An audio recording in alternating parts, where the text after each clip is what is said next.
Shalom semua Bapak Ibu Saudara, tetap semangat. Wah, ini Bapak Ibu Saudara, kalau Anda tahu onsite-nya udah 1.000 orang nih. Amin. Ada Papua, di hadapan saya juga ada teman dari Papua, tepatnya dari Sorong. Ya, ada teman-teman yang lain. Baik, Bapak Ibu Saudara, kita hari ini akan melanjutkan seminar kita yang bertemakan karunia melayani. Ya. 2 minggu lalu kita mendengar ada satu kebenaran firman yang dibagikan oleh Ibu Hilda, yaitu bagaimana kita mengembangkan talenta. Ya. Nah, sebetulnya tema hari ini akan berkaitan dengan satu tema yang 2 minggu lalu disampaikan oleh Ibu Hilda, dan sebetulnya untuk seminar ya dari beberapa tahun yang silam Bapak Ibu Saudara, ini kalau Bapak Ibu ikuti, sebenarnya ada satu benang merah terputus. Oleh sebab itu kita juga appreciate, kita memberikan satu penghargaan, terima kasih buat saudara semua yang mengikuti dari awal sampai hari ini. Karena kalau Anda tangkap dengan hati, Anda tangkap dengan lapar dan haus di dalam hati saudara, saya percaya, kita semua percaya ada satu berkat yang luar biasa Anda untuk diperlengkapi sesuai dengan pesan Tuhan yang disampaikan tahun demi tahun sampai hari ini. Amin. Oleh sebab itu kita akan membahas tentang karunia melayani. Ya. Sebetulnya kata melayani ini bagi orang-orang Kristen, bagi kita orang-orang percaya, bukan sesuatu hal yang asing. Amin. Sering kita mendengar kata pelayanan atau melayani ini familiar di tengah-tengah orang percaya, di tengah-tengah orang Kristen. Karena kalau ditanya, Anda sudah lahir baru sejak kapan? Oh, sudah lama. Kalau kita aktif di dalam kegiatan rohani, saudara, kita juga sering kalau ditanya, kok kamu kayaknya aktif sekali ya gitu setiap minggu, setiap Sabtu, atau bahkan dalam 1 minggu itu sering Anda kegiatan rohani. Kalau ditanya dari mana? Oh, saya melayani gitu. Ya. So, pembahasan karunia melayani bukan sesuatu hal yang asing buat kita semua. Tapi kita mari bahas jauh lebih dalam tentang karunia melayani ini, Saudara. Baik. Saya akan mulai dari ayat ini. Bapak Ibu Saudara bisa melihat ya.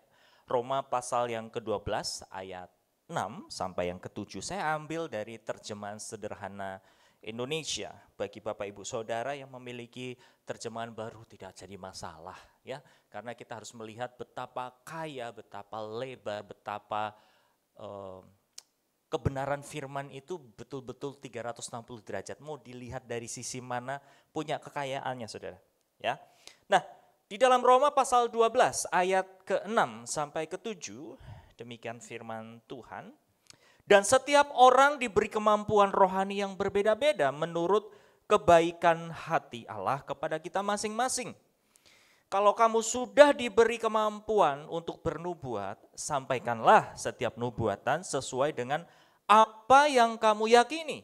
Kemudian ayat 7 dikatakan, kalau kamu sudah diberi kemampuan untuk melayani, perhatikan, hendak kamu melayani.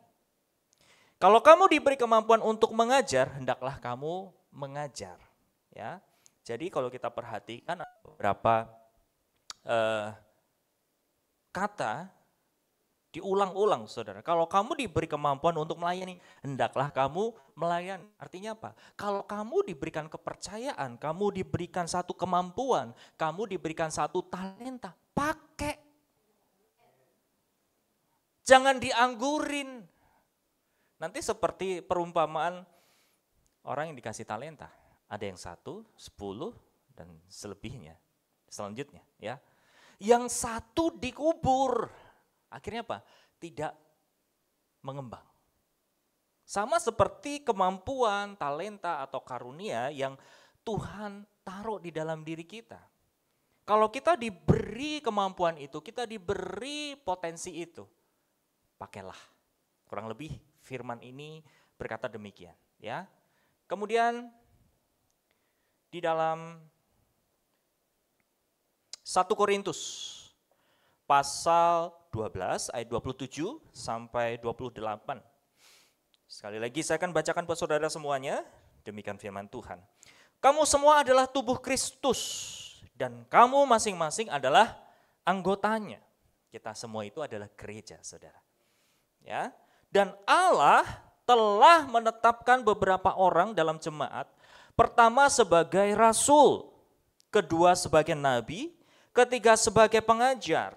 Selanjutnya mereka yang mendapat karunia untuk mengadakan mujizat, untuk menyembuhkan, untuk melayani, untuk memimpin, dan untuk berkata-kata dalam bahasa roh. Saudara, kita adalah gereja Tuhan. Gereja Tuhan disebut adalah tubuh Kristus. Kalau dikatakan tubuh, saudara, kita bisa melihat ada kepala, di dalam kepala kita ada mata, telinga, hidung, mulut, kemudian ada tangan, ada kaki, dan selebihnya. Ya, ada banyak hal, saudara. Nah, gini, kadang ada sesuatu hal yang seperti kalimat, tolong ditampilkan, ya, hal yang menghalangi kita menerima karunia Tuhan itu apa, saudara? Pemikiran kita sendiri, ya, yang merasa bahwa, oh itu bukan bagian saya. Oh saya nggak jago, itu orang lain, itu hamba Tuhan, itu orang tertentu, orang yang khusus dipakai Tuhan. Halo, seberapa banyak yang kadang kita berpikir salah seperti ini, saudara? Saya mau bilang, tadi dikatakan kalau ayat sebelumnya berkata apa? Kamu semua adalah tubuh Kristus dan kamu masing-masing adalah anggotanya. Kalau kita bilang, oh itu bukan bagian saya, itu bukan keahlian saya nggak ada karunia melayani, saya nggak ada karunia untuk melakukan mujizat dan seterusnya. Terus karuniamu apa kalau semua nggak diakui? Jangan sampai apa? Karena pemikiran kita akhirnya apa? Mengkerdilkan kreativitas Allah, mengkerdilkan roh Allah yang ada di dalam diri kita. Kalau dibilang, oh itu bukan bagian saya karunia melayani, itu bagiannya Pak Anton, bagiannya Pak Gideon. Saya nggak punya karunia itu. Oke, kalau Anda bilang bukan karunia Anda, terus karuniamu apa? Ya saya nggak tahu, saya jemaat biasa. Saya nggak percaya, saudara. Kenapa? Tuhan itu tetapkan kita menjadi apa? Anggota tubuh Kristus yang memiliki apa? Fungsi. Yang memiliki apa? Panggilan. Yang memiliki tujuan. Dan kemarin sudah dibahas. Kita ini dikasih talenta loh sama Tuhan. Kita itu dikasih harta yang mahal sama Tuhan. Tapi kadang apa? Kita tidak mau mengembangkan itu dengan alasan banyak hal. Karena mungkin rasa insecurity kita. Atau bahkan kita berpikir bahwa aku masih gak layak. Aku masih belum bisa. Baca Alkitab aja aku masih belum tahu. Gereja aja masih on off dan lain sebagainya. Oke, kalau itu Anda seperti itu saudara, oke cepatlah bertobat. Tapi gini loh, kita semua dipanggil untuk apa? Bukan hanya menerima keselamatan, bukan hanya menerima kasih karunia Tuhan saudara. Tapi apa? Kita punya panggilan. Amin. Bahkan lebih daripada itu panggilan Tuhan, itu ujungnya. Kalau saya mau bilang sama saudara semua apa sih panggilan kita? Akhirnya bermitra sama Allah, bermitra sama surga. Itulah sebabnya kita ditebus mahal oleh Tuhan dengan darahnya yang gak ternilai. Berapa tahun yang lalu saudara, saya punya alasan kuat untuk saya gak mau tinggal di bumi. Menurut saya. Alasannya apa? Tuhan, dunia ini gak cocok buat saya Tuhan. Dunia ini gak semestinya ada. Saya nggak ada di sini Tuhan. Hakikat saya tinggal bersama-sama dengan Engkau di surga. Kelihatan rohani nggak? Kelihatan. Tapi semua adalah apa saudara? Rasa ketidaksiapan saya untuk menghadapi kenyataan. Saya labeling dengan apa? Rohani. Tuhan kalau boleh, kau cepat aja panggil aku Tuhan. Dunia ini bukan tempat saya. Waduh. Kelihatan holy banget ya. Padahal apa? Saya memanipulasi diri saya. Karena merasa tekanan, masalah hidup di dunia ini sehingga apa? Saya pengen cepat-cepat pulang ke surga. Sampai akhirnya Tuhan tegur yang ketiga kali, saudara. Kurang lebih saya tangkap hati Tuhan itu, dia taruh di dalam hati saya gini, Gus,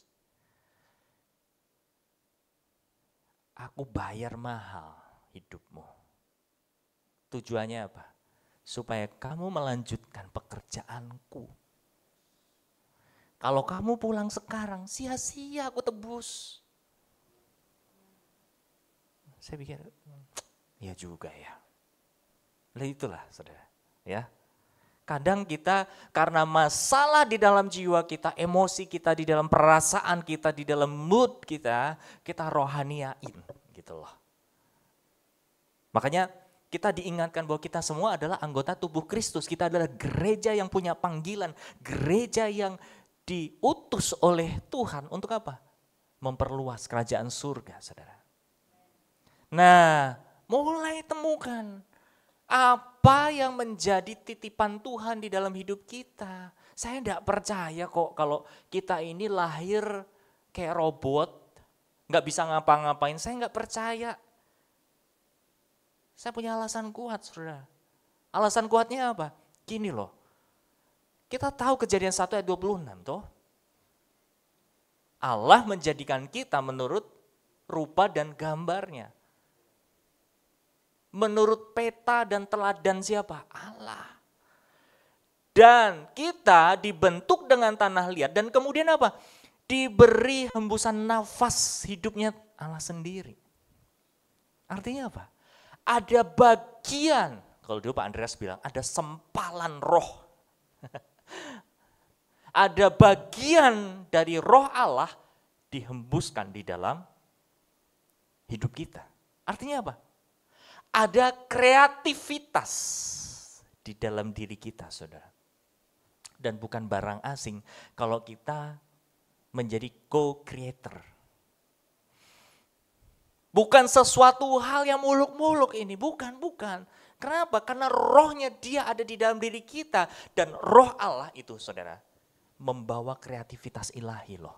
Buktinya apa? Coba, kalau saudara hari ini bisa hidup, kalau saudara hari ini bisa menemukan cara-cara yang unik untuk mengasihi sesama, cara-cara yang unik untuk melakukan sesuatu, cara-cara yang unik untuk survive dalam kehidupan Anda, bisa sampai hari ini, bisa masak ini, bisa membuat itu, ini, dan lain sebagainya.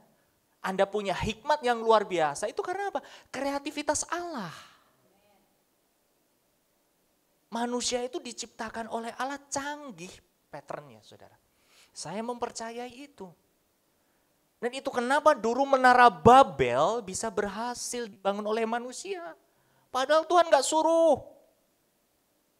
Tapi kenapa bisa mencetuskan? Ini tanah liat kalau diproses sedemikian rupa, diolah, dipanasin, dikeringin, akan kuat dan lain sebagainya. Dan akhirnya apa? Jadi dong menara Babel. Pada kata Tuhan apa? Manusia ini makin kepinteran aja nih. Ini bahasa saya sih, saudara. Padahal dia gak suruh loh. Tapi bisa jadi. Kenapa? Ada kreativitas. Oleh sebab itu saya tadi bilang, saya gak percaya kalau saudara gak punya talenta. Saya gak percaya kalau saudara gak punya potensi. Saya gak percaya kalau saudara gak punya karunia. Saya sangat percaya. Anda semua punya talenta dan karunia Allah. Amin. Kenapa? Karena roh Yesus, karena roh kudus, bahkan roh Bapa sendiri, itu ada di dalam diri saudara semuanya. Amin. So, kita temukan lagi saudara kebenaran-kebenaran lainnya. So, kalau kita menemukan pemikiran yang salah, ya, tadi dikatakan di sini, yang menghambat, yang menghalangi karunia itu turun adalah apa? Itu bukan bagianku, itu bukan keahlianku, ini dibuang dulu. Buka diri Anda lebar-lebar untuk apa? Menangkap dan menerima dengan bebas, dengan leluasa. Roh Kudus berkarya di dalam diri kita. Nah, Di dalam Matius pasal yang ke-20, saudara, ayat 28. Anda boleh baca di terjemahan baru, tidak masalah. Tapi demikian kebenaran firman Allah yang kekal. Dikatakan begini, kalian harus mengikuti teladanku, karena sang manusia datang ke dunia ini bukan untuk dilayani oleh orang lain, tetapi untuk melayani dan memberikan hidupku sebagai kurban untuk menebus banyak orang dari dosa-dosa mereka. Ini satu teladan Yesus, dikatakan apa, saudara? Kamu harus mengikuti teladan Yesus. Karena sang manusia, yaitu dia sendiri, datang ke dunia bukan untuk dilayani. Tapi apa? Melayani. Nah, kalau tadi alasannya banyak, ya kan? Oh, saya nggak punya keahlian karunia mujizat. Oh, saya belum punya karunia nubuat. Oh, saya belum bisa punya karunia Roh Kudus untuk berkata-kata bahasa roh. Terlebih lagi apa? Menafsirkan bahasa, enggak masalah. Nanti dengan jernih perjalanan saudara, Roh Kudus akan tambah-tambahkan. Tapi karunia yang umum ini, saudara, yaitu apa? Melayani. Ini mestinya ada. Hal yang mendasar. Ya, apa? Melayani. Oke ya, kita lebih dalam lagi, mari kita masuk. Ada 3 poin, saudara. Yang saya ambil dari ayat sebelumnya ini tadi, ya. Matius 20 ayat 28, saya akan bicara 3 poin ini untuk kita pelajari sama-sama, saudara.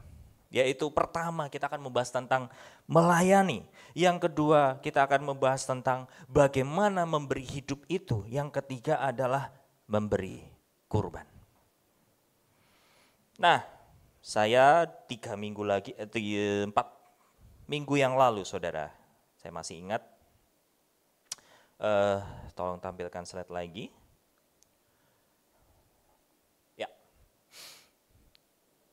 saya tayangkan ada 1 slide ya tentang memulai pelayanan. Ingat ya, bagaimana kita memulai pelayanan? Saya angkat 1 definisi apa itu melayani. Melayani di dalam bahasa Yunani yaitu diakoneo. Ya, katakan diakoneo. Diakoneo ini memiliki arti adalah melakukan segala sesuatu tanpa beban. Sebab melayani bukanlah beban, namun sebuah kehormatan. Melayani adalah suatu kegiatan membantu orang lain atau memberi diri untuk menolong orang lain. Tapi saudara, seberapa banyak yang akhirnya pelayanan itu menjadi beban? Halo? Kalau terus-terusan Anda pergi dari satu tempat ke tempat lain sesekali oke. Terus kalau itu nyambung terus, continue, tempatnya jauh, kena macet, mulai nih, aduh jauh banget.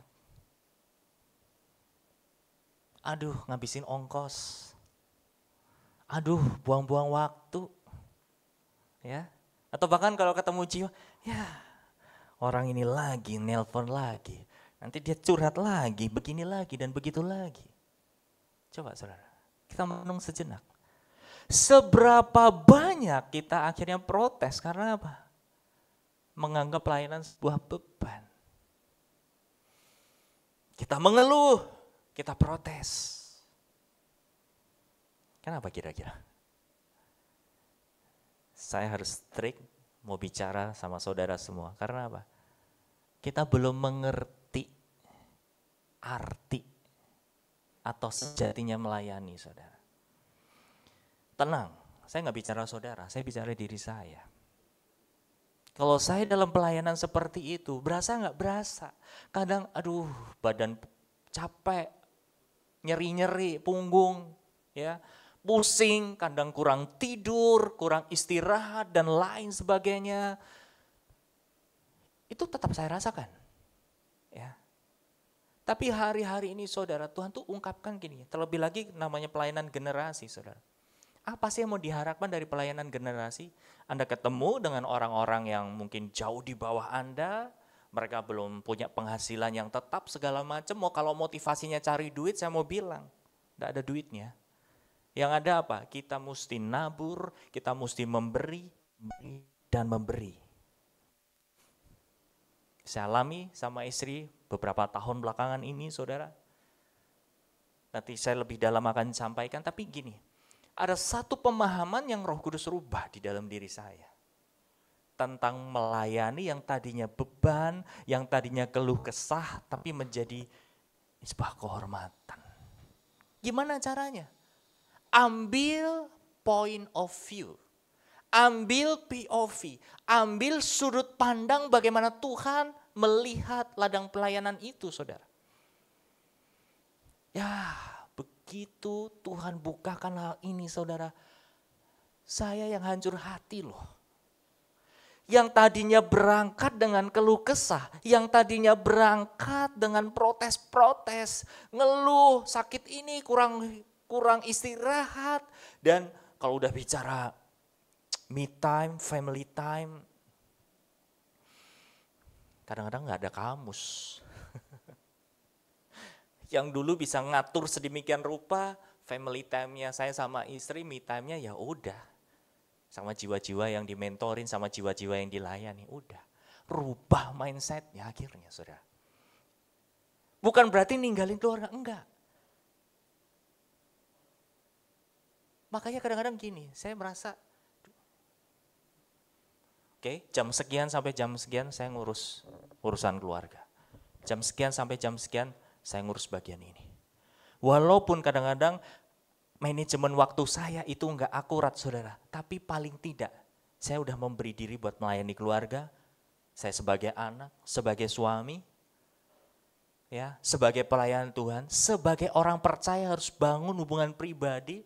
Pinter-pinter kita, saudara. Tapi hari-hari seperti tadi saya bilang, saya mulai dibukakan oleh hikmat Tuhan bahwa hati Tuhan, saya tangkap gini. Iya, kenapa kita protes, kenapa kita mengeluh, kenapa itu menjadi beban? Karena kita masih self-center, saudaranya, saudara. Sorry, saya harus bilang, kita masih memikirkan akunya. Capek Tuhan ke sana terus, capek Tuhan ketemu orang yang model kayak gini terus. Terlalu jauh ini Tuhan jaraknya. Ya. Karena masih mikir akunya. Kita lupa bahwa ketika Anda memegang satu pelayanan, itu Tuhan kasih kepercayaan loh. Halo? Saya berapa waktu lalu kan memberikan satu analogi kalau Bapak Ibu Saudara masih ingat ya. Kalau hari ini Anda ditelepon sama Istana Presiden, staf kepresidenan. Tiba-tiba celing, WA masuk. Betul? Ini Pak Agus? Oh saya dari staf kepresidenan. Saya pasti kaget, oh kaget. Ada apa nih? Kalau saya punya kasus korupsi nggak mungkin, karena yang nelpon siapa? Staf kepresidenan. Ya, pasti ada apa-apa. Oh gini Pak, Pak Presiden minta Bapak datang besok 10 pagi, tepat. Karena ada yang mau disampaikan oleh Pak Presiden buat Pak Agus. Oh gitu, kira-kira saya antusias nggak saudara? Pasti saya akan antusias. Semua jadwal yang saya sudah buat, semua kepentingan yang saya sudah susun di hari itu, saya rela untuk singkirkan. Saya putuskan sana sini, nanti diatur lagi ya, ini begini ya. Untuk apa? Saya mau ketemu Pak Presiden. Bangga nggak? Jujur bangga toh. Seneng nggak? Seneng. Ketika selesai, ketemu. Apa yang kita rasakan saudara? Kalau saya, pasti wah ini satu kehormatan nih. Saya bukan orang yang apa-apa, bukan teknokrat, bukan orang yang terpandang segala macam, dipanggil presiden dan dikasih tugas untuk mungkin gak gede-gede banget. Tapi karena yang memanggil satu kepala negara, akhirnya apa? Bersyukur karena apa? Dapat kehormatan. Nah kalau saya shift, saya balik saudara, saya rubah, yang ngasih mandat itu adalah Tuhan di atas Tuhan, Raja di atas segala raja. Harusnya bangga gak? Harusnya merasa terhormat gak? Harus. Sesederhana itu saudara. Itulah kenapa saya mulai merasakan, iya ya. Dulu iya sih jadi beban. Tapi sekarang, wow. Ternyata Tuhan punya perkara yang besar untuk jiwa-jiwa ini dimenangkan.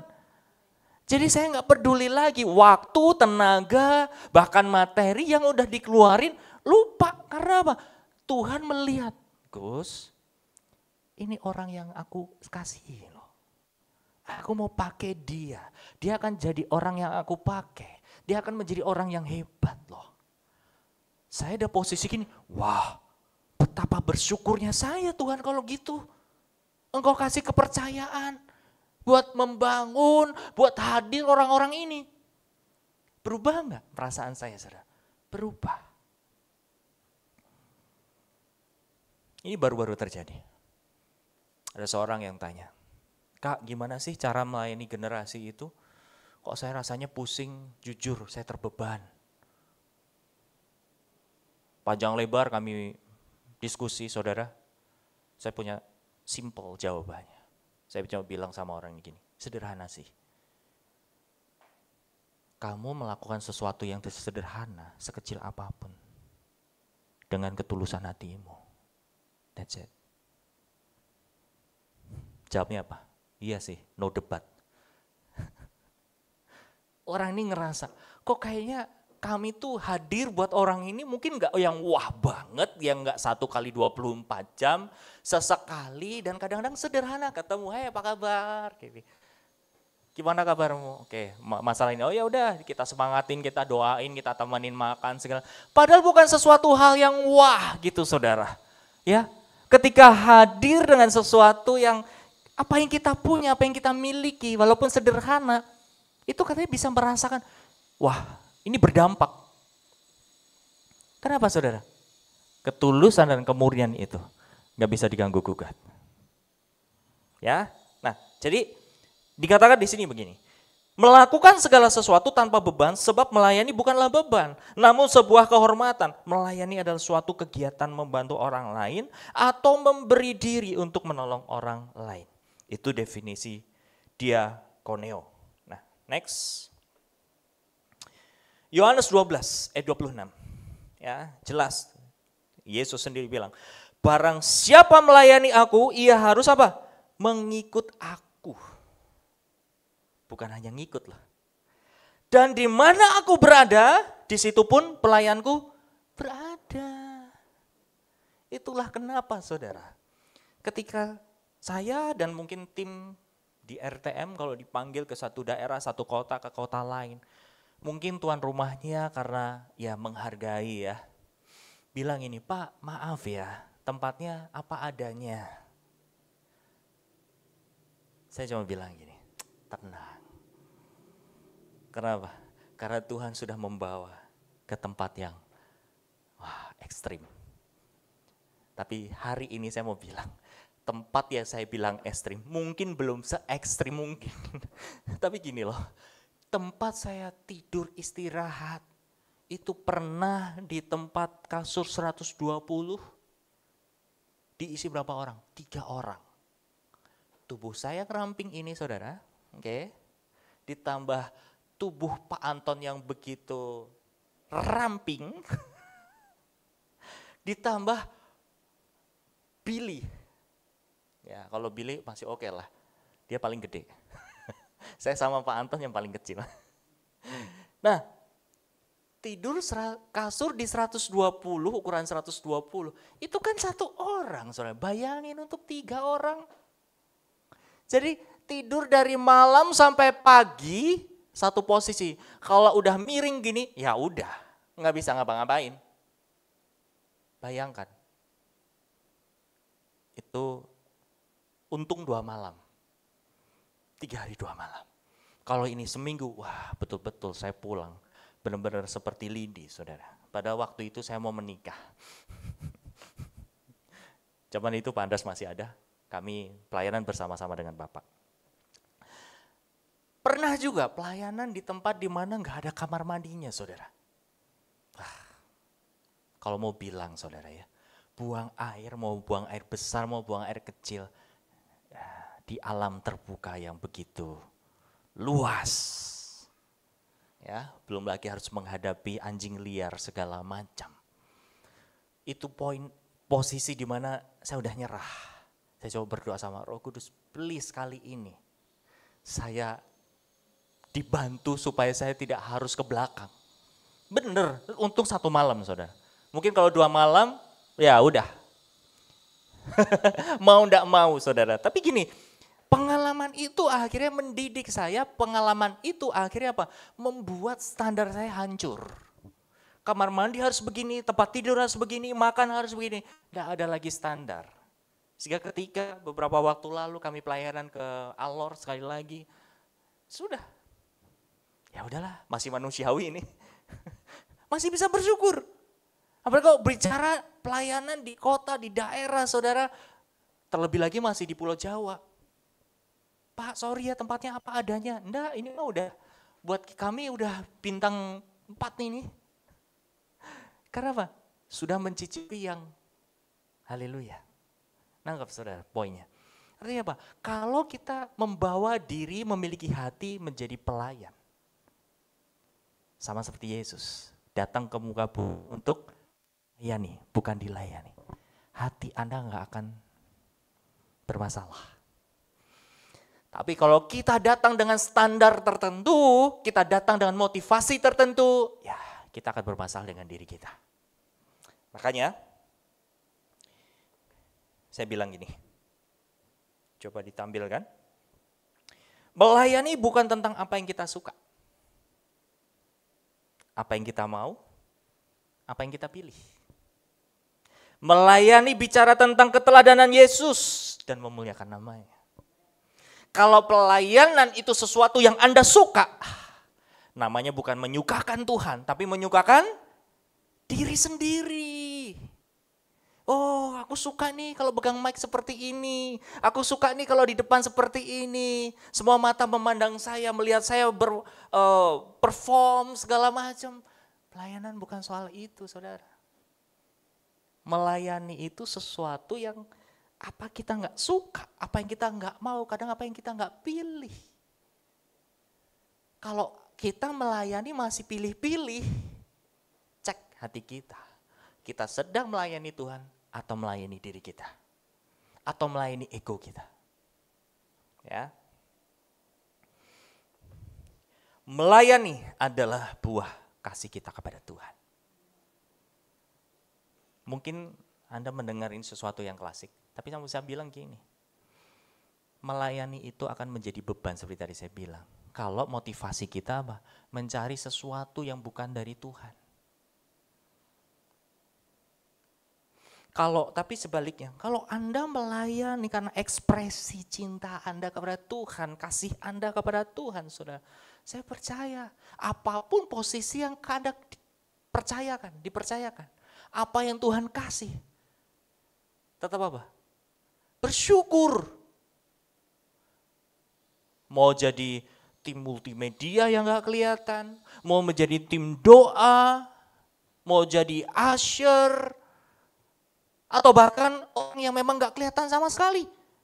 Anda mendanai atau apapun itu. Gak kelihatan namanya, gak kelihatan orangnya. Kenapa? Itu sebuah ekspresi. Ekspresi kasih kita kepada Tuhan. Karena kita sudah bersyukur, oh Tuhan udah cukup dengan darah-Mu. Kalau aku melakukan ini Tuhan, ini bukan untuk ngebayar. Tapi apa? Ini adalah ekspresi. Ini adalah cinta kami kepada Engkau Tuhan. Ini yang bisa aku lakukan. Kalau ini menyenangkan hati-Mu Tuhan, ya udah. Aku nggak cari kesukaan aku nggak cari orang menilai aku, memandang aku apa. Amin. Nah, itu melayani, saudara. Makanya di dalam Filipi pasal 2 ayat 7, saya ambil lagi terjemahan sederhana Indonesia. Tetapi dia merendahkan diri dan meninggalkan semuanya. Lalu mengambil kedudukan paling hina seperti budak yang melayani kita dan datang ke dunia ini sebagai manusia biasa. Yesus sudah memulai itu, saudara. Perhatikan, dia merendahkan diri dan meninggalkan apa? Semuanya, semua fasilitas di surga dia tinggalkan saudara. Dan mengambil kedudukan paling hina seperti apa? Budak. Gampang enggak? Saya bilang enggak gampang. Kalau saya jadi Tuhan nih, belum tentu saya berhasil. Bukan belum tentu, pasti enggak berhasil. Enggak usah jauh-jauh fasilitas kita, enggak usah bintang 5. Fasilitas setiap hari kehidupan Anda deh. Bagaimana Anda hidup, standar kamar mandinya harus kering, makanannya harus ini, tempat tidurnya harus begitu. Tempatnya mesti nyaman, segala macam. Itu aja deh dulu. Anda tinggalkan semuanya untuk melayani dia. Itu aja udah apa? PR. Apalagi ini Tuhan loh. Dia tinggal ongkang-ongkang kaki di surga. Ya. Dia sudah mendapatkan di surga. Tapi dia letakkan mahkotanya. Dia letakkan jubahnya. Turun ke bawah. Bukan menjadi manusia yang disembah. Tapi apa? Menjadi budak. Gampang? Enggak. Harus ada yang ditanggalkan. Makanya saudara, kalau kita baca firman, itu sebenarnya membuat kita terus bertobat loh. Benar enggak? Kalau kita merenungkan, iya, saya belum ada apa-apanya nih berarti. Benar enggak? Saya aja pergi kalau ke tempat satu, ke tempat yang lain, saya nanya, di sana ada kipas angin atau enggak? Kamar mandinya gimana? Kalau Tuhan Yesus, saya percaya nggak kayak gitu. Datang aja udah. Mau bawa kipas, mau nggak bawa kipas, terserah gitu kan. Mau kamar mandinya kayak apa, Tuhan Yesus pasti tutup mata. Lah saya masih nanya-nanya loh. Bayangkan Yesus yang punya fasilitas lengkap, komplit. Tinggalkan semuanya. Nama yang besar, disembah di sana, turun. Untuk apa? Melayani. Boro-boro disembah di bawah, di bumi. Ya tak? Dihina Tuhan Yesus. Coba renungkan. Nah, kita itu benar-benar sombong sebetulnya. Nggak usah kita deh, saya aja. Sombong masih. Masih pilih-pilih. Tapi tenang, kita semua masih punya waktu untuk belajar, amin. Supaya apa? Kita benar-benar memurnikan hati untuk supaya bisa melayani. So, yang pertama yang kita bahas tentang melayani adalah apa? Itu adalah bagian kita, saudara. Nih, jadikan melayani adalah passion. Apa itu passion? Passion adalah gairah, kesukaan. Ya. Yang kedua, melayani adalah budayanya kita. Salinglah melayani satu dengan yang lain. Yang ketiga adalah apa? Melayani adalah apa? Emang panggilan kita. Jadi gak ada alasan lagi Bapak Ibu Saudara, amin. Untuk apa? Oh bukan karunia saya itu melayani. No, kita semua bawa karunia ini saudara. Nah yang kedua saudara, kita bicara tentang memberi hidup. Ya, saya temukan di sini ada beberapa arti. Saya coba cari-cari tentang hidup itu apa sih definisinya. Ada 3 di dalam bahasa Yunani, saudara. Saya sebelumnya mau disclaimer dulu, mau garis bawahi. Kalau pengucapan saya salah, saya minta maaf ya, karena saya tidak ahli dalam bahasa Yunani. Ada 3 di sini. Yang pertama bios, yang kedua adalah psyche, yang ketiga adalah zoe. Ya. Nah, yang pertama, definisi daripada hidup, ya, bios, mengacu kepada kehidupan tubuh fisik. Kata biologi dalam bahasa Inggris berasal dari bios, ya, kata biologi atau biologi dalam bahasa Indonesia itu kata dasarnya mengambil dari apa? Bios, artinya apa? Sesuatu yang hidup, sesuatu yang bergerak secara fisik. Kemudian hidup di dalam bahasa yang diartikan sebagai psyche, yaitu apa? Mengacu kepada kehidupan psikologis jiwa manusia, yaitu pikiran, emosi, dan kehendak.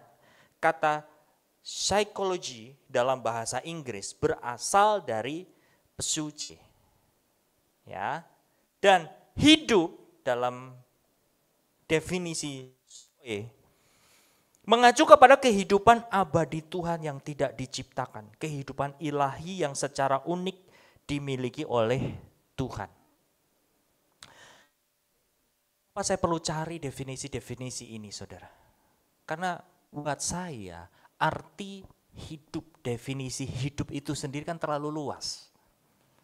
Jadi kalau kita sudah mengerti arti dan definisi ada beberapa ini, memberi hidup itu bagaimana sih?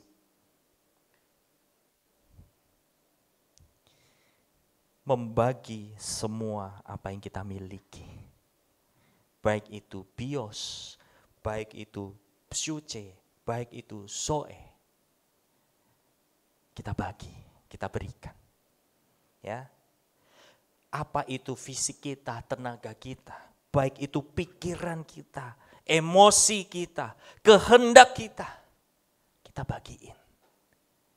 Kalau Anda dengerin orang yang konseling, orang yang punya masalah, tenaga Anda keforsir enggak?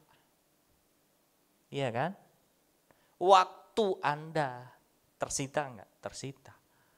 Pikiran Anda, emosi Anda tersita enggak? Tersita.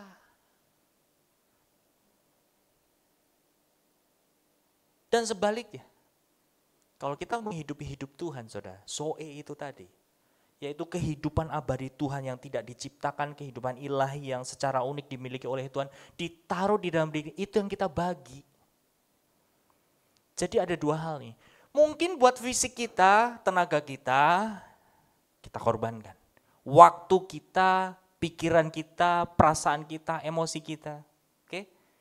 Tapi di sisi lain apa? Anda sebetulnya sedang apa? Transfer hidupnya Yesus kepada orang yang berjumpa dengan Anda. Nangkap poinnya? Bagian kitanya yang tersalibkan nih. Waduh, ketemu orang ini lagi. Curhat ini lagi. Ya, tapi satu sisi apa? Ketika Anda hadir untuk orang itu, hidupnya Yesus sedang mengalir, saudara. Amin. Nah, saya akan lanjut. Saya tidak banyak untuk membahas tentang bagian memberi hidup. Karena saya akan bahas sekaligus di dalam bagian yang ketiga, yaitu apa? Memberi kurban. Ada satu hamba Tuhan, namanya Yosia Samudra. Pernah bilang begini di awal-awal beliau yakni di RTM. Bukan persembahan yang harum buat Tuhan jika belum ada apa? Itu buat saya nampol banget sih. Bukan persembahan yang harum buat Tuhan jika belum ada pengorbanan. Saya termenung gitu, apa sih artinya? 2018, saudara, saya cerita sedikit dan ini mungkin satu di mana saya membuka kesaksian ini untuk umum. Sebelumnya saya ceritakan di kelompok-kelompok kecil, baik dengan orang-orang secara personal gitu ya. Ini saya sepertinya perdana saya ceritakan umum. Sekali lagi saya perlu sebawahi, ini udah kejadian sudah selesai dari tahun 2021. Dan kenapa saya perlu ceritakan? Karena udah selesai. Sudah berlalu, saudara. Nah, apa kisah itu? Begini, tahun 2018, saya sama istri masuk dalam musim yang kering. Waktu itu triggernya saya secara singkat ya saudara, kami harus ganti kendaraan. Karena kendaraan waktu itu usianya udah 10 tahun. Kalau mau diservis banyak yang perlu diganti segala macam, kami diskusi. Akhirnya ya sudah, kami harus ganti. Prosesnya pun gak gampang buat kami. Kami terus bawa dalam doa. Dan satu tanda yang jelas pada saat itu, saya sampai bingung, jujur saya stres sebagai imam, sebagai kepala rumah tangga. Tuhan, jujur ini gak mampu sebetulnya. Duit belum ada. Kalau disuruh nyicil, suruh ngangsur Tuhan. Kan hutang loh.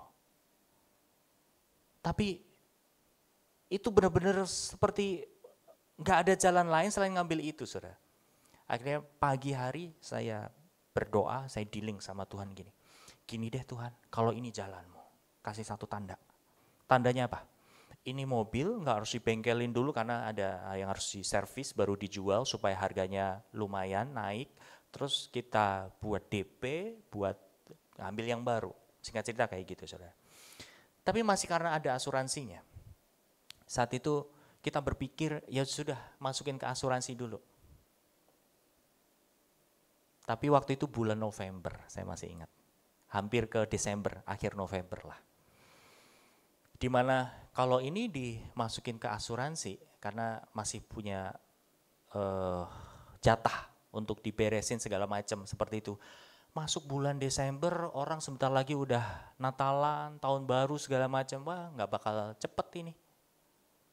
Akhirnya singkat cerita, soalnya kita doa tipenya yang mana, oke kita putusin ambil yang ini. Kita udah DP, uang tanda jadi, mungkin nggak terlalu besar ya. Tapi setelah ternyata kita ngasih tanda jadinya, saudara, selang beberapa hari kemudian kita dituntut untuk bayar separuhnya. Duit dari mana ini? Karena apa? Mobilnya belum laku yang lama. Akhirnya saya bicara sama istri saya setelah doa tadi, gini deh, kita chatin di bengkel chat biasa aja, nggak usah dimasukin asuransi, biarin lah. Kita nggak usah ngarep itu. Saya antar istri saya ke kantor, kemudian saya ke bengkel chat. Waktu di bengkel chat ketemu sama ownernya. Saya agak kenal sih, tapi nggak kenal deket. Saya bilang, B, tolong dong ini chat ini sama ini beberapa titik berapa kira-kira. Dia keliling kendaraan kami gitu. Sekian. Ini kenapa nggak mau di chat, mau dijual? Iya. Udah kalau mau dijual saya bayar sekian. Nggak maju nggak mundur. Saya di situ langsung freeze. Hah? Saya datang ke tempat ini buat ngechat, buat benerin, malah dibeli. Saya akhirnya telepon mertua karena punya ACC juga ya. Saya telepon, Pak ini begini. Ya kayaknya masuk akal itu daripada kamu pasang iklan segala macam, juga harganya belum tahu berapa. Saya telepon istri saya, Beb ini begini. Sekarang banget? Iya, nggak bisa besok, nggak bisa. Kalau besok udah beda cerita gitu. Ya, akhirnya apa? Istri saya masih mau lihat sekali lagi mobilnya gitu kan. Ya udah, akhirnya saya pergi ke kantor istri saya, walaupun si calon pembelinya mau kemana gitu. Bentar B, sebentar aja, 5 menit. Kantornya kebetulan deket gitu. Nanti datang nggak? Datang, pasti datang. Akhirnya saya ke kantor istri saya mau lihat sebentar, ya udah kita lepas deh. Singkat cerita saudara, pagi waktu saya doa, dealing sama Tuhan, dijawab hari itu juga. Nggak perlu beberapa jam, ya. Akhirnya udah, saya pulang dianterin sama pembelinya, tukeran BPKB segala macam, udah dilunasi. Akhirnya puji Tuhan, kami bisa bayar sekian persen ke dealer kendaraan itu. Nah, selebihnya bagaimana? Kami harus nyicil ternyata. Nah, puji Tuhannya kita punya orang tua yang baik, kita harus nyicil, kita nggak perlu nyicil ke pihak perusahaan lain, ada bunganya segala macam. Tapi tetap kita harus tanggung jawab, saudara. Setiap bulan sekian, ya udah sekian. Nggak boleh mentang-mentang ini keluarga sendiri, dihutang nggak boleh. Harus integritas. Perhitungan saya sebagai suami, sebagai kepala rumah tangga, walaupun hamba Tuhan, saudara, tanda petik, saya pikir-pikir bisalah setiap bulan tuh sekian, saya bisa menyisihkan, karena selama itu berkat Tuhan yang Tuhan titipkan, cukup secara matematika. Masuk ke bulan pertama, setelah kendaraan ada, saudara, apa yang terjadi? Keran itu seperti tertutup. Bulan pertama masih bisa menavigasi hati. Ya, namanya pelayan. Ya, kadang ada, kadang enggak gitu ya berpikirnya. Sudahlah, masih bisa navigasi hati. Bulan kedua, ada perubahan? Tidak ada. Mirip sama bulan pertama. Bulan ketiga, mulai navigasi hatinya udah mulai bocor. Mulai ngerasa bersalah segala macam. Ini Tuhan kehendaki enggak sih? Kalau Tuhan enggak kehendaki, ini udah ada yang nubuatin, tiba-tiba ada teman kita, tahu nggak Mas, nanti mobil kalian tuh itu kayak gitu. Nggak mungkin. Udah berpikir kayak nggak. Dan tadi waktu kita mau dealing sama Tuhan, itu jelas. Jadi semua udah kita awali dengan doa. Tapi kenapa ini kondisinya kayak gini, saudara? Waktu dalam proses mentoring kami sama Pak Yosia sama Bu Iren, apa yang terjadi? Beliau malah tertawa kepada kami. Hahaha, selamat. Lah, dalam hati marah nggak? Ini kenapa sih?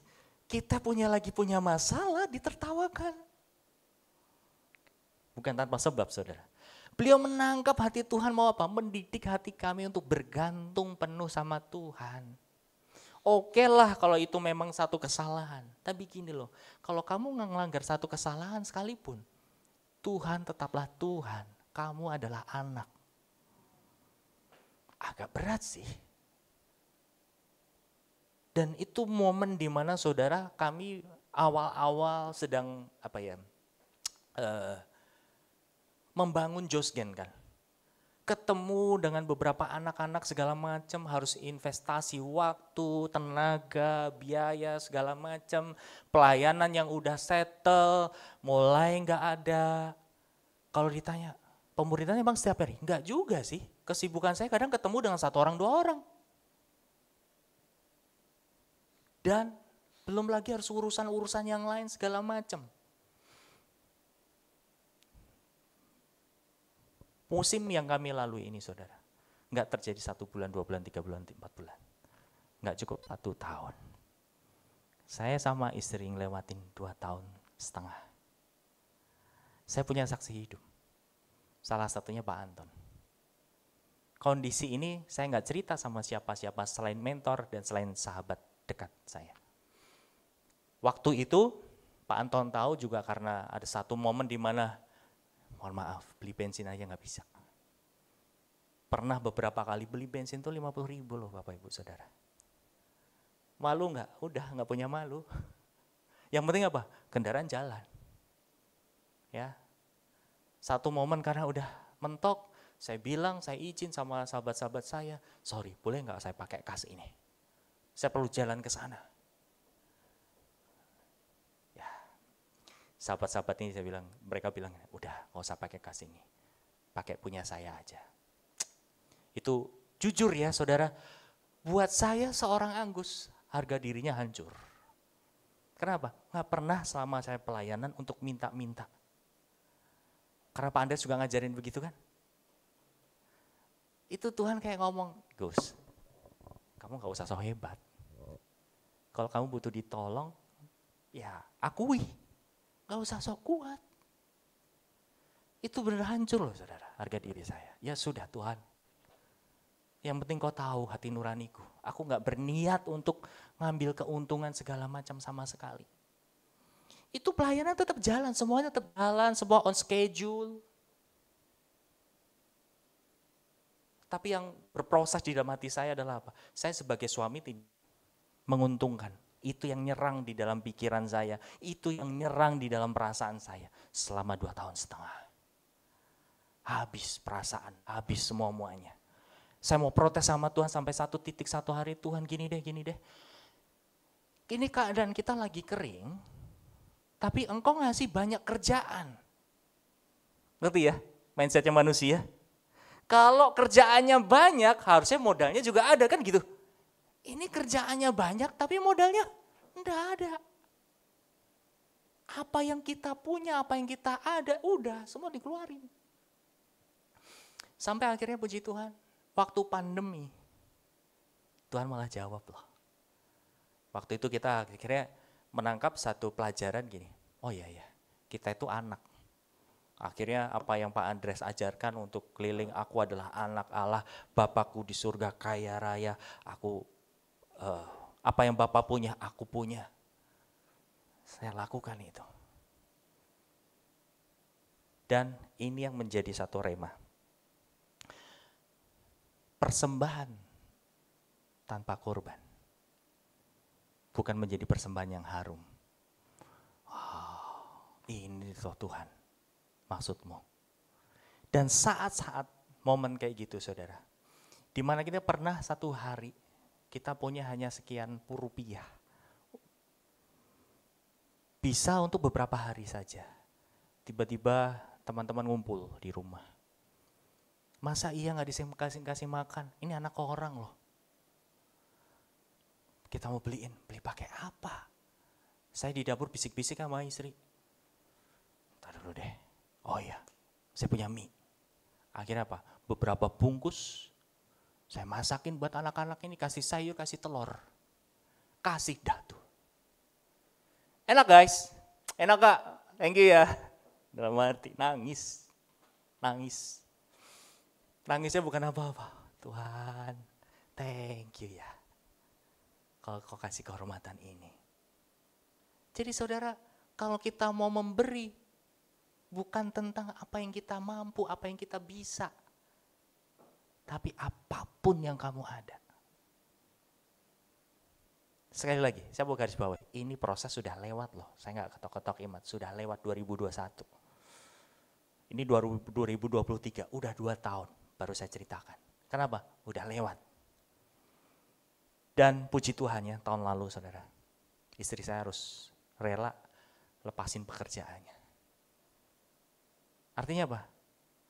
Tuhan membuktikan, Tuhan menunjukkan. Kalau hati kita benar, kalau hati kita tertuju sama Tuhan, Tuhan pasti tanggung jawab. Tuhan pasti pelihara. Kadang kita ngerasa kurang karena apa? Lifestyle kita. Siapa di sini yang ikut Tuhan sampai kurus kering? Pasti yang ada apa? Sebaliknya seperti saya. Ya, saya bilang, kamu kelaparan enggak? Enggak Tuhan. Saya masih subur. Berat badan naik. Tapi di situ saya melihat saudara, di musim apapun, di musim kering pun, bagaimana kita tetap bisa berbuah.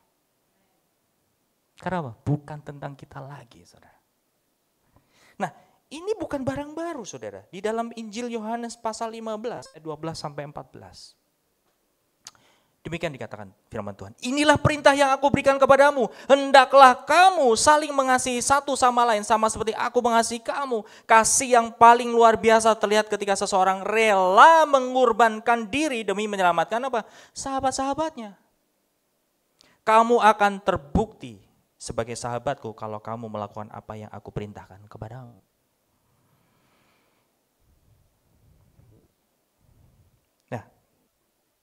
Saat kita memberikan dan mengerjakan apa yang tidak menjadi kesukaan kita, kita sedang memberikan kurban dalam pelayanan. Kayak saya bilang sama saudara semua, pelayanan bukan soal masalah apa yang kamu punya, apa yang kamu suka. No. Nah, tapi bahkan seluruh hidupmu itu milik Tuhan. Dan bukan tentang kita lagi, tentang Yesus. Kalau kita mampu, kita tidak memegahkan diri kita. Kalau kita tidak mampu, dia hanya butuh hatimu. Amin. Bukan tentang kita lagi, bukan. Tentang Yesus.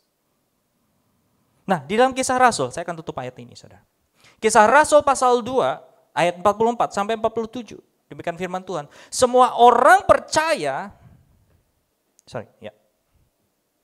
Oke, mundur. Tolong ditambahkan, ya. Kisah Rasul pasal 2 ayat 44 sampai 47 dikatakan, semua orang percaya terus bersatu dan merasa harta kepunyaan mereka adalah milik bersama.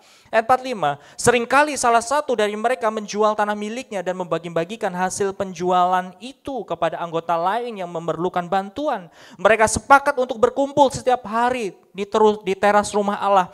Dan dengan sukacita dan rasa bersyukur, mereka sering bergantian saling mengundang untuk makan bersama di rumah masing-masing.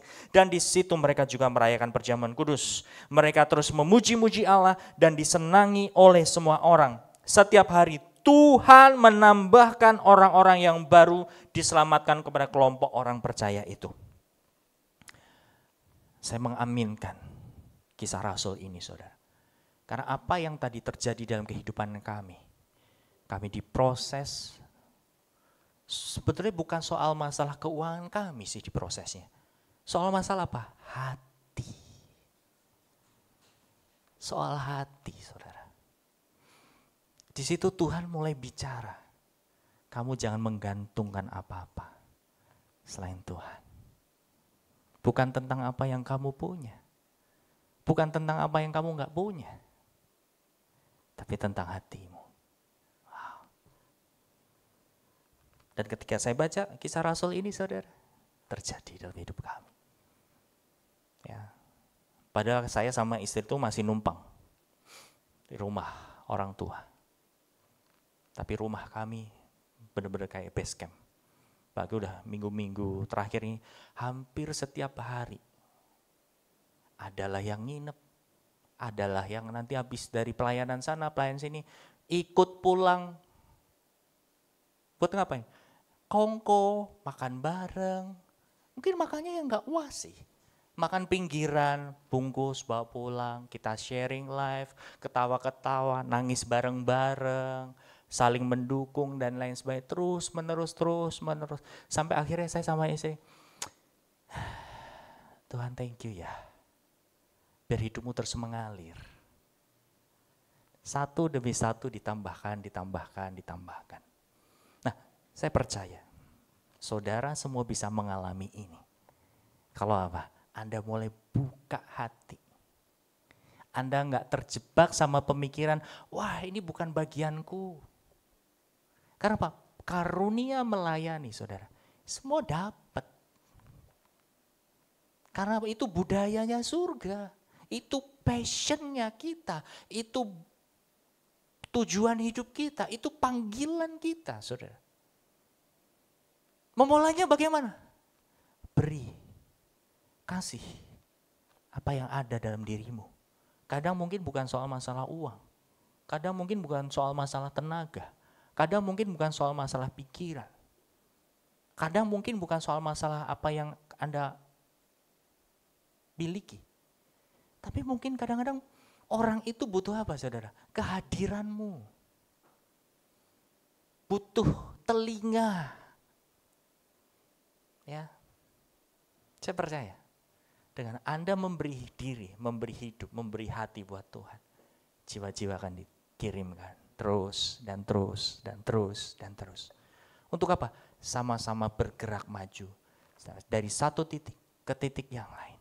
Supaya apa? Hidup Yesus di dalam diri Anda dirasakan oleh orang-orang yang berjumpa dengan Anda. Amin, saudara.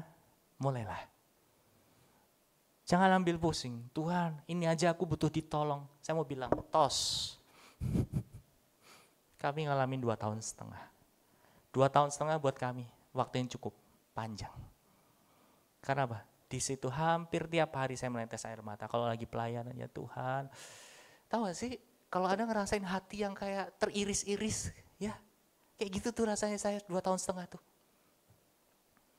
Tapi puji Tuhan, setelah tahun pertama kami bisa lalui, kami tahu role-nya kayak apa, kami pasang hati yang benar. Tuhan, kami percaya, Engkau menghidupi kami, ya udah apa yang ada nih, kita harus selesaikan tanggung jawab kita, setelah selesaikan tanggung jawab kita, udah Tuhan, kalau ini memang mesti harus ditabur atau mau di take over. Di situ akhirnya mengajari hati itu apa, saudara? Bukan lagi soal masalah 10%. Tapi berapa? Semua. Hidup, waktu, tenaga, perasaan, bahkan materi yang Anda punya, Anda share. Itu yang dilakukan oleh kisah Rasul, saudara. Bahkan apa? Tadi dibilang apa? Bahkan ada yang menjual rumah mereka, ladang mereka buat siapa? Untuk membantu yang lain. Sampai titik itu. Tapi di sini saya nggak memaksa loh ya untuk jual harta, jual apa yang Anda punya. Bukan. Tapi intinya apa? Bagilah hidup. Dan berikan itu menjadi kurban bagi Allah. Dan itu ternyata yang Tuhan Yesus lakukan. Di surga dia lepaskan itu semua. Dia korbankan dirinya di bumi buat siapa? Anda dan saya. Amin. Mari kita renungkan firman ini. Kita masuk dalam doa. Bapa, kami bersyukur. Hari ini kami dipanggil menjadi gereja-Mu. Bapa, kami bersyukur. Engkau berikan kami satu kehormatan untuk boleh bersama-sama melayani Engkau. Ampuni kami Tuhan kalau kami masih punya standar hidup yang macam-macam, yang masih berdasar dari egois, dari keakuan kami. Kami mohon ampun dan rubah hati kami, mata hati kami, point of view, sama seperti Engkau melihat ladang pelayanan yang ada ini. Supaya surga-Mu turun. Dan kami mau percayakan seluruh penghidupan kami hanya kepada-Mu Tuhan. Kami adalah anak-anak Allah yang Bapak pelihara, yang gak pernah berkekurangan. Kalau hari ini kami membutuhkan sesuatu, Engkau pasti mencukupi. Dan Engkau bawa kami untuk menjadi berkat buat orang-orang di sekeliling kami. Hamba-Mu berdoa saat ini, di dalam nama Tuhan Yesus. Ada api yang sekarang membara. Ada api yang sekarang menyala di dalam nama Tuhan Yesus. Api itu mulai membakar. Api itu mulai menggerakkan hati anak-anak-Mu untuk mulai melangkah. Di dalam nama Tuhan Yesus, api itu membuat anak-anak-Mu ini mulai tidak berpikir dari dirinya sendiri, tapi memikirkan Engkau. Api ini mulai bergerak terus. Dan Kau yang pertemukan dengan jiwa-jiwa yang baru dan membawanya kepada Engkau Tuhan. Di dalam nama Tuhan Yesus, api ini akhirnya terus bergerak masif. Bergerak terus. Di dalam nama Tuhan Yesus. Sehingga faceless generation, generasi tanpa wajah terjadi di mana-mana. Generasi yang tidak membutuhkan kita dari mana, kita siapa. Tapi Engkau memakai siapapun untuk menjamah dan melawat orang-orang yang belum mengenal Engkau Tuhan.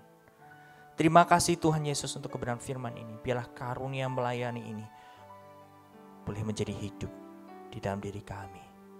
Dan terus menggerakkan kami untuk menerima panggilan-Mu di dalam nama Tuhan Yesus. Terima kasih Tuhan, kami mengucap syukur. Dan biarlah firman-Mu ini terus berbuah bagi kehidupan anak-anak-Mu dimanapun mereka berada. Dan terus menghasilkan buah bagi kerajaan surga. Terima kasih Tuhan, kami sudah berdoa. Kami sudah diberkati. Kami berdoa haleluya. Amin. Tuhan Yesus memberkati.